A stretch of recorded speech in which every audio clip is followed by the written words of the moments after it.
guys, welcome to the Learn Feng Shui podcast where ancient tradition meets modern living. And each week we cover a different aspect of Feng Shui or Chinese metaphysics. I'm Candice Berlanga, a certified Feng Shui practitioner and your host. Today we're going to be covering a little bit of Chinese medicine. We're going to talk a little bit about Moxabustion. What is Moxabustion? Well, we're going to be covering that as well as the uses in Chinese medicine, the benefits, and everything in between. All right, guys, let's get into it.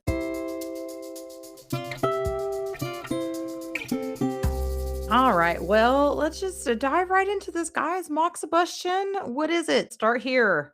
Moxabustion is actually a therapy from traditional Chinese medicine that uses heat to stimulate specific points on the body. It's kind of like targeting specific acupuncture points, but instead of needles, practitioners will burn a dried herb, usually a cone with mugwort inside of it near the skin to warm the area and support the body's natural functions. In Chinese medicine, it's not just about the heat, though. It's also used to move qi and blood and to warm the body when there's too much cold or stagnation. So, if something isn't flowing the way it should be, moxibustion is one way practitioners can help restore that movement. Even though it's used a lot alongside acupuncture, moxibustion has its own long history and very distinct role in Chinese medicine and is often used by itself. Where does it come from? Obviously, China. It's part of a larger system of traditional Chinese medicine and has been developing for thousands of years. Its origins go back to a time before modern tools when people relied on what was available in their environment. So, in colder northern regions of China, exposure to cold and damp conditions was a big concern. And over time, people really began noticing that heat, especially burning certain plants, could help relieve pain, improve their circulation, and restore warmth to the body. One of the earliest and most important texts in Chinese medicine, the Yellow Emperor's Inner Classic, mentions that heat therapy was used as a way to treat illness, especially conditions associated with cold and deficiency. This is showing us that moxibustion wasn't just a folk remedy or something people use what I like to call willy nilly. Really was studied and recorded and even try to be systemized or like documented very early on in its use.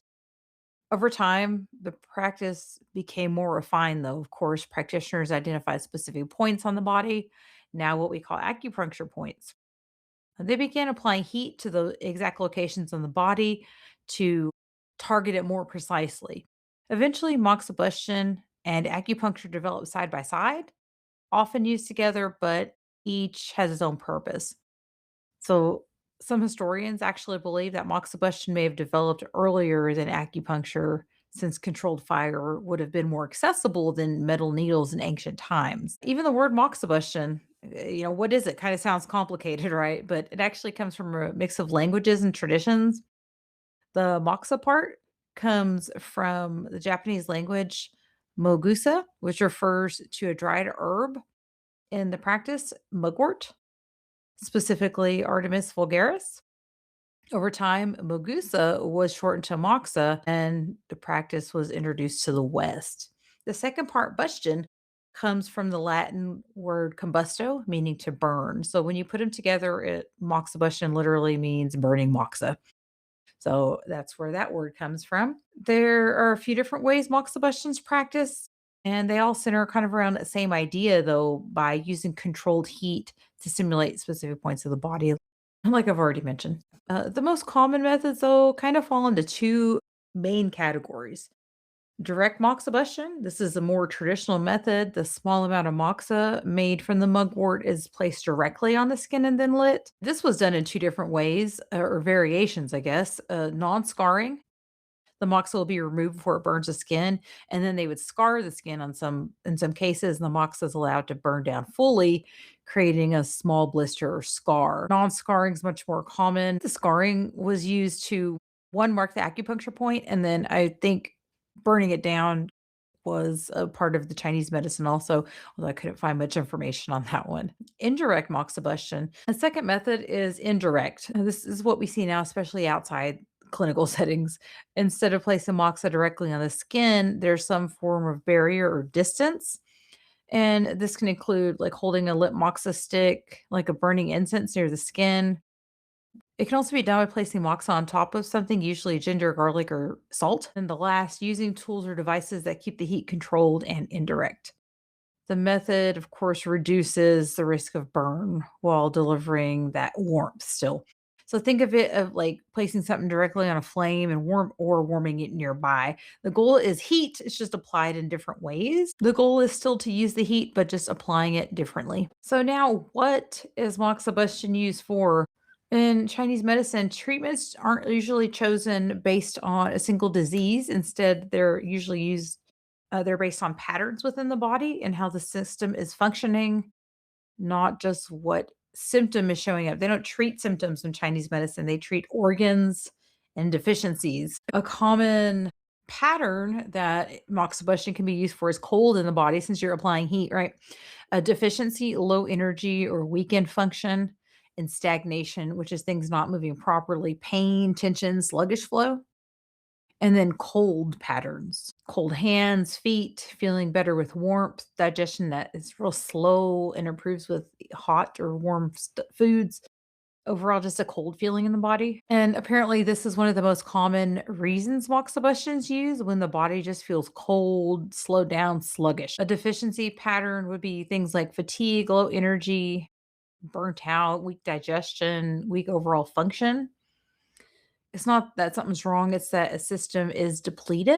And then what's called stagnation, which is tight muscles, pain, discomfort that doesn't move or resolve easily, feeling like being stuck. Like if you've ever had a TMJ, which is your jaw sticking, then that's what that would be like. So usually it's used when things aren't flowing the way they should. So when you really look at it though, these patterns are usually used to describe yin and yang balance in Chinese medicine. So more specifically, especially cold deficiencies are associated with what's called lack of yang, meaning the body doesn't have enough warmth, movement, or functional activity. Remember, fire's yang. So yin and yang, or remember, there are two forces that show up in different ways in your body.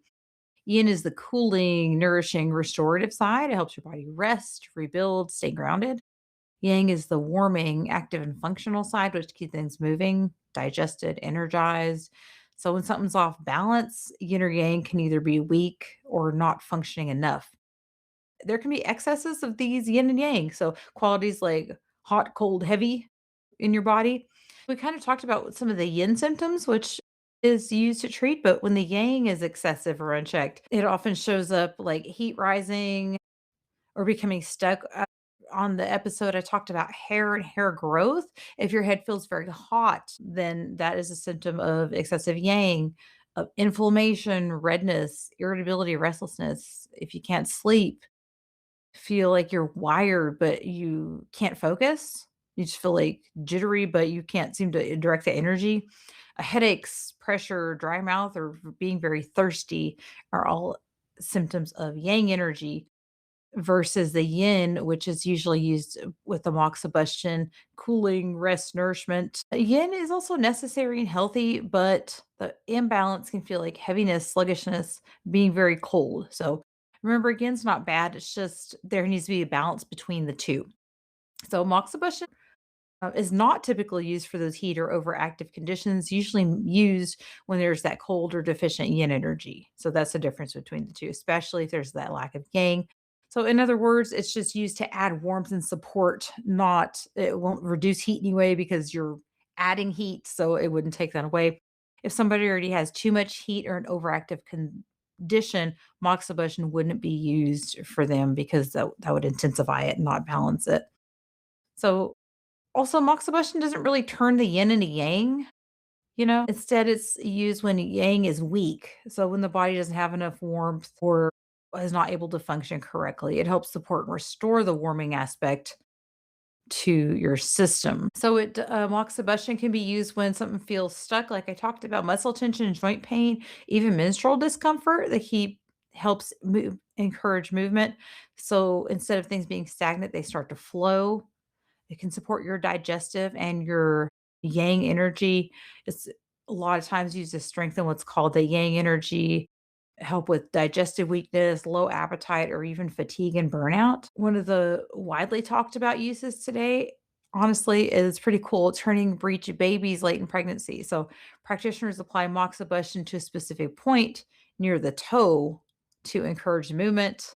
So it's just a kind of a cool example of how this old technique can be used in a modern context. Moxabustion is going to be used anytime your body needs warmth, movement, or a little extra support to function the way it needs to. And although mugwort is safe to burn in a moxibustion stick around you while you're pregnant, it is not recommended that you ingest mugwort while you're pregnant.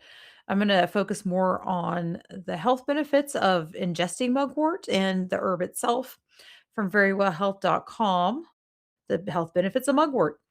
So, mugwort has been used for centuries to help with pregnancy, menstrual related issues, and is believed to have various health benefits, including pain relief, supporting liver health, easing muscle cramps, and improving digestion. Mugwort may have antibacterial and antifungal properties also. The health benefits of mugwort come from its rich chemical makeup with essential oils and various natural components that include artemisian and camphor. However, mugwort supplements might not be right for everybody, especially those who are pregnant or those who are allergic to ragweed. It can cause uterine contractions and a possible miscarriage. So please don't do that while pregnant.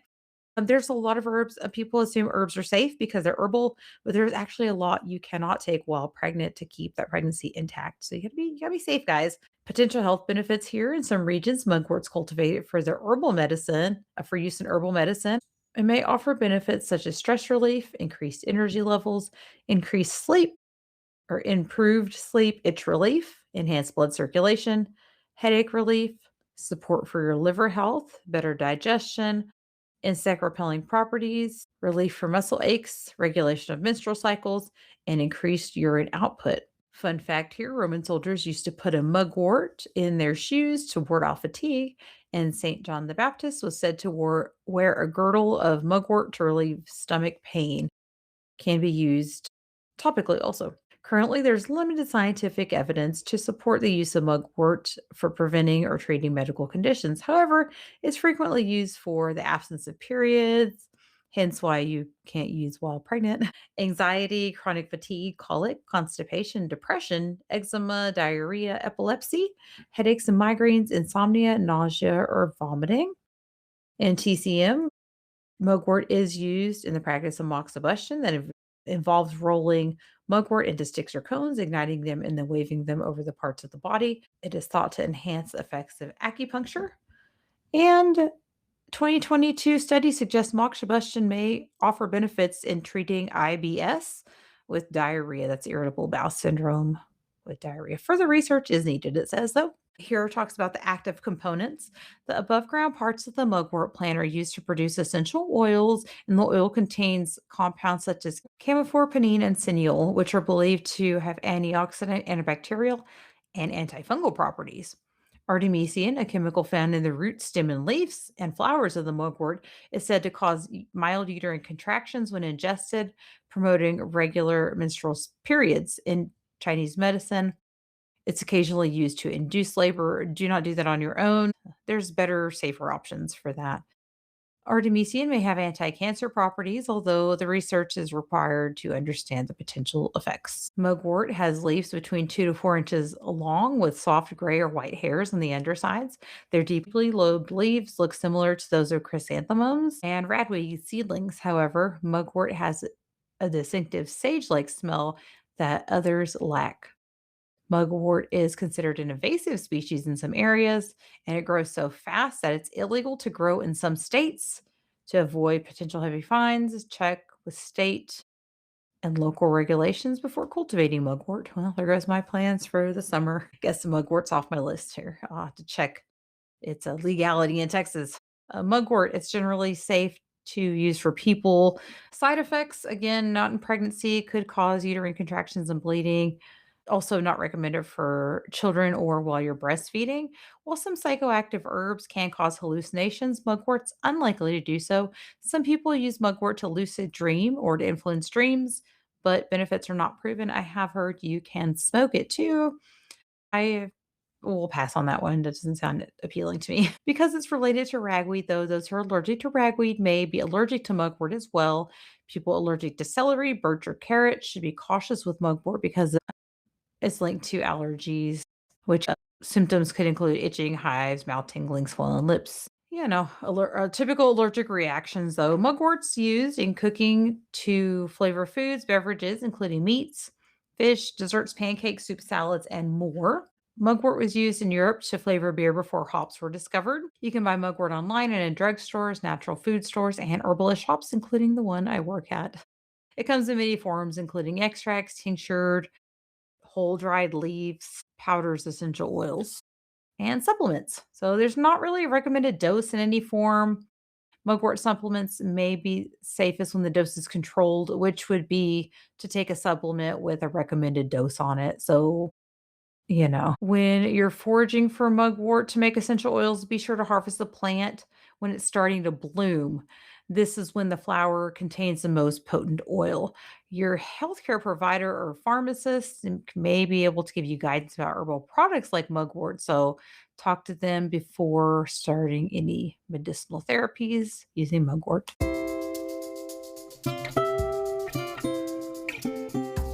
All right, guys. Well, hope you enjoyed learning something new today. Hopefully, you enjoyed hearing a little bit about the history, where it comes from, what it is, and how it's used, as well as the learning about the herb mugwort. All right, guys. Well, again, hopefully you enjoyed today's episode. If you have any questions, message me info@learnfengshui.com, and I'll catch you guys next time.